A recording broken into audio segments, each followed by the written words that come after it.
Hello everyone, it's me, your pastor, Father Scott. I wanted to teach you a new word today. That word, typology.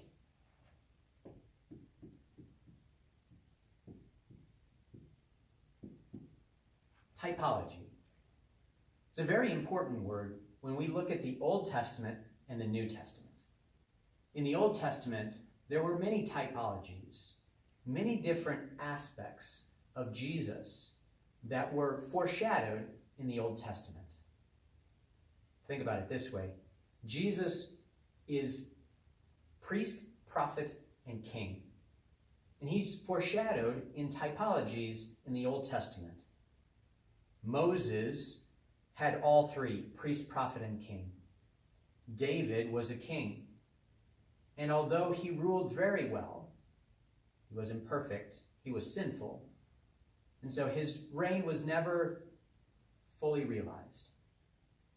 Elijah is the typology of the prophets. And he's one of the greatest prophets, one of the greatest figures of the Old Testament. But he too was imperfect. Aaron, the brother of Moses, was one of the first priests who would offer sacrifice to God. And they would do it well, but they too were sinful. Well, in our second reading today, we hear from the letter to the Hebrews.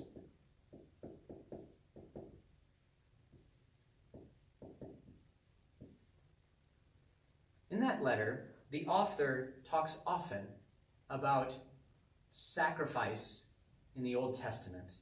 Sacrifice among the Jewish people at the temple. The priest would go into the Holy of Holies and offer sacrifice for all of the people in order to atone for their sins. Well, Jesus, being the perfect fulfillment of king, prophet, and priest, is the new priest, the new high priest, who goes into the Holy of Holies, which is heaven, and he offers a perfect sacrifice because he's without sin, unlike all of the high priests that came before him. But this weekend, in our reading from the letter to the Hebrews, we're reminded that although he was without sin, Jesus experienced everything else that we experienced. Hunger, sadness, friendship, pain, and suffering. And so Jesus, when he goes into the Holy of Holies, when he goes into heaven and he offers sacrifice to the Father for us, he can do it not only perfectly, but also compassionately. When he looks to the Father, he can say, I understand what they go through. I understand how hard it is sometimes to live life on earth. And so he is there not only offering a perfect sacrifice, but also doing it with compassion. That perfect sacrifice is one sacrifice, one time made for all. But you and I, every time we go to Mass, get to enter into that one sacrifice. And when we come to the altar of praise and receive the Eucharist, we're receiving not only Jesus' perfect sacrifice, but we're also receiving his compassion and his love, because he came to be one of us, to be our perfect high priest, but one who is human and experienced all things but sin.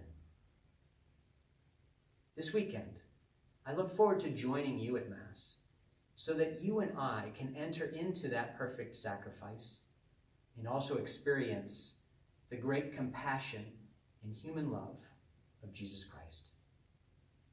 We'll see you this weekend. God bless.